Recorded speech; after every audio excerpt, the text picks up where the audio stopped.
സമയം തന്നെ മറ്റൊരു വിജയാഹ്ലാദം നടക്കുന്നുണ്ട്, മിഠായി വിതരണം നടക്കുന്നുണ്ട്. അത് നടക്കുന്നത് മറ്റെങ്ങുമല്ല, അൻവറിന്റെ വീട്ടിലാണ്. മൊതായിലെ PV അൻവറിന് 15,009 വോട്ട്, 15,000 കടന്നിരിക്കുന്നു. ഇപ്പോൾ PV അൻവറിന്റെ വോട്ട് 15,000 കടന്നിരിക്കുന്നു. PV അൻവറിന്റെ വീട്ടിൽ ആഹ്ലാദ പ്രകടനം നടക്കുന്നു. KPCCയിൽ ആഹ്ലാദ പ്രകടനം നടന്നു. PV അൻവറിന്റെ വീട്ടിൽ നേരത്തെ ബിരിയാണി തയ്യാറാണ് എന്ന വാർത്ത ഷിനോജ് എസ് പങ്കുവച്ചിരുന്നതാണ്. ഇപ്പോഴത്തെ അവിടെ മിഠായി വിതരണവും നടക്കുകയാണ്. അങ്ങനെ രണ്ടിടത്തും ഒരേ സമയം ഒരു തിരഞ്ഞെടുപ്പ് വിജയം രണ്ടുപേർക്ക് അവകാശപ്പെടാൻ സാധാരണ നിലയ്ക്ക് പറ്റാത്തതാണ്. പക്ഷേ രണ്ടിടത്തും വിജയാഹ്ലാദ പ്രകടനമാണ്. ഇതൊരു വല്ലാത്ത രസമുള്ള സീനാണ്. തീർച്ചയായും അൻവറിനെ സംബന്ധിച്ച് അൻവർ എന്റെ രാഷ്ട്രീയ പോരാട്ടം വിജയിച്ചിരിക്കുന്നു, പിണറായി സത്തെ പരാജയപ്പെടുത്തുക എന്നുള്ളതായിരുന്നു എന്റെ മുഖ്യ ലക്ഷ്യം, അത് വിജയിച്ചിരിക്കുന്നു എന്ന് അൻവറിന് ഊറ്റം കൊള്ളാം, ആത്മവിശ്വാസം കൊള്ളാം. 15,000 കടന്നാൽ സ്വാഭാവികമായും ബിരിയാണി കൊടുക്കാം, അതിൽ തെറ്റില്ല. സ്ക്രീനിലേക്ക് നോക്കൂ, 11,123.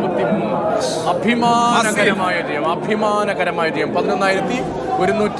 നിലമ്പൂർ നഗരസഭ മുഴുവനും നിലമ്പൂർ നഗരസഭ എന്റെ നഗരസഭയാണ്. അവിടെ വീഴുന്ന വോട്ടുകൾ എന്റെ പെട്ടിയിലാണ് എന്ന ആര്യാടൻ ഷൗക്കത്തിന്റെ അഭിമാന ബോധം അക്ഷരാർത്ഥത്തിൽ വലിച്ചിരിക്കുന്നു. നിലമ്പൂർ നഗരസഭ അപ്പാടെ വോട്ട് കുത്തിയത് UDF-നാണ്, ആര്യാടൻ ഷൗക്കത്തിനാണ്.